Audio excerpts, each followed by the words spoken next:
น้ำมีประโยชน์หลายต่อคน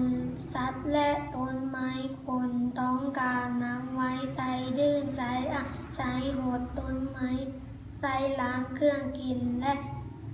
ใส่ล้างเครื่องกินเครื่องใส่และซักเครื่องนุ่งให้สะอาดน้ำมีประโยชน์ต่อสัตว์คือกันกับคนและน้ำยังเป็นบ่อนอาศัยของสัตว์น้ำอีกด้วยเส้นปูปลากุ้งหอยเต่าแค่และอื่นๆคนสัตว์และต้นไม้ล้วนแต่ต้องการน้ำถ้าขาดน้ำเราจะบ่มีชีวิตอยู่ได้ฉะนั้นพวกเราควรช่วยกันใช้น้ำอย่างประหยัดลุงวันทองเป็นคนมากดื่มเหล้าและสูบยามาหลายปีแล้วจึงพาให้สุขภาพอ่อนเพลียมือหนึ่งเราเป็นไข้และเป็นไอจนว่านอนบ่หลับเวลาไอคือกับว่ามีแนวใดแนวหนึ่งเสียบแทงเข้าหน้าย่างแหงทำหมอกกวดเบิ่งเพิ่นหูว่าตับและปอดของลุงสำบวมย้อนดื่มเหล้าและสูบยาหลายพวกเพิ่นให้ลุงนอนห้องหมอเพื่อรับการกินปัวโดนเติบจึงมีสุขภาพดีขึ้นทำหมอเตือนลุงว่าต้องเศร้าสูบยาและเศร้าดื่มเหล้าตลอดทางของมึงเมาและมึงเมาอื่นอย่างเด็ดขาดจึงจะบ่เจ็บเป็นแบบนี้อีก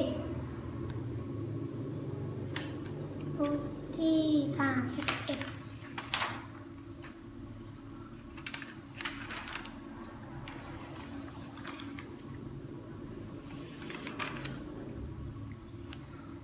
ครอบครัวของท้าวภูเพชรมีส่วนพักตอนหนึ่งส่วนตอนนี้อยู่ไกลกับน้ำห้วยและบ่อไกลจากบ้านปานใดอยู่ในสวนพ่อแม่ของละได้ปลูกผักหลายชนิดเช่นผักกาดผักสลัดมากเล่นมากเผ็ดมากเขือและอื่นๆการปลูกผักนอกจากจะเอาไว้กินเพิ่นยังสามารถขายเป็นสินค้าได้หลายขายเป็นสินค้ามีรายได้เพิ่มและมีเงินซื้อเครื่องใช้ในครอบครัวตื้มอีกฮอดมือพักโรงเรียนลาวก็ได้ไปช่วยพ่อแม่อยู่สวนใส่ฝุ่นหดผักและ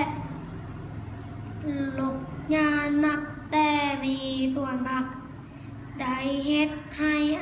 ชีวิตการเป็นอยู่ในครอบครัวของเราดีขึ้นกว่าแต่ก่อนดังนั้นดังคำสุภาษิตกล่าวไว้ว่าความดุมันเป็นบ่อเกิดแห่งความสุข32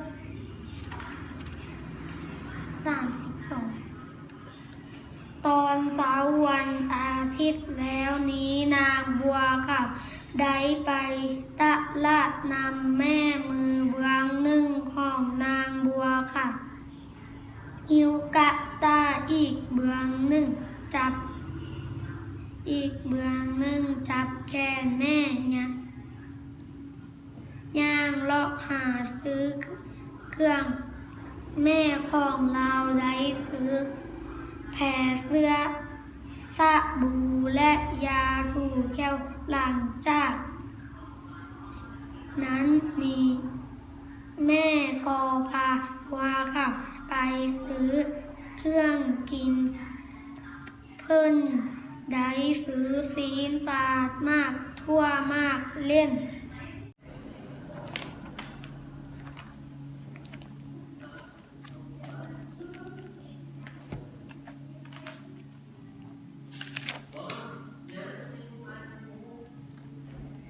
ครอบครัวของท้าวภูเพชรมีส่วนพักตอนหนึ่งส่วนตอนนี้อยู่ไกล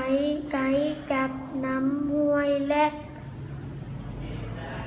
บ่ไกลจากบ้านปานใดอยู่ในสวนพ่อแม่ของเราได้ปลูกผักหลายชนิดเส้นผักกาดผักสลัดหมากเล่นหมากเป็ดหมากเขือและอื่นๆการปลูกผักนอกจากจะเอาไว้กินเพิ่นยังสามารถขายเป็นสินค้ามีรายได้เพิ่มและมีเงินซื้อเครื่องใช้ในครอบครัวเติมอีกฮอดมื้อพักโรงเรียนเราก็ได้ไปช่วยพ่อแม่อยู่สวนใส่ฝุ่นหดผักและ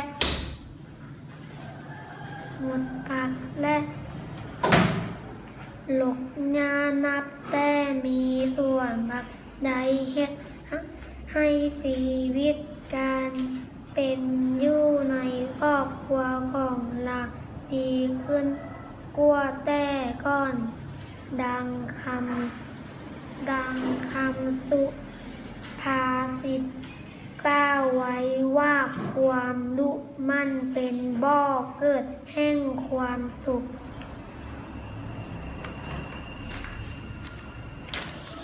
กุ้ยจะมาตอบรวมตัวเฮอเด้ปี ลิ้นใส่ไว้เฮ็ดหยัง ลิ้นใช้ไว้ยัวอาหารชิมรสชาติและพันเสียง เขาจะป้องกันอวัยวะละลายอาหารแนวใด ตอบบอกกินอาหารบูดน้ำอาหารดองเผ็ดหรือเค็มเกินไป กล้ามซีนของคนเฮามีกล้ามซีนหยังแด ตอบมีคือกล้ามแขนกล้ามขากล้ามท้องกล้ามอึกและกล้ามอื่น สาเหตุที่พาให้เกิดพยาธิติดแปะแม่นหยังแด ๆมีอย่างแน่ มีหยังแด ตอบบ่อนามัยร่างกายบ่อนามัยร่างกายบ่อนามัยร่างกายกินอาหารบ่สะอาดอยู่ในสภาพแวดล้อมที่เปื้อนเปื้อน เพื่อหลีกเว้นอุบัติเหตุต่างๆ ควรเฮ็ดแนวใด ตอบบ่อปีนต้นไม้บ่อเล่นไฟบ่อลิงของแขนและอื่นๆ แกงพืชมีคุณประโยชน์แนวใดแด ตอบเป็นอาหารเป็นแนวเป็นยาเป็นสินค้า ต้นพืชต้องการหยังแดเพื่อขยายตัวตนต่อไปได้ ตอบต้องการน้ำแสงแดดและฝุ่น มีสัตว์หยังแดเกิดลูกเป็นโต ตอบมีงัวควายหมูแมวและอื่นๆ สิ่งที่มีชีวิตสามารถให้อย่างใดแด ตอบกินอาหารหายใจถ่ายเทขยายเติบไหน ดินมีจักสันคือสันใดแด ดินมีจักรสักนิดคือสักนิดใดแด่ ดินมีจักชนิดคือชนิดใดแด ตอบมีสามชนิดเส้นดินทรายดินเหนียวดินห้วนความเมตตาแม่นการ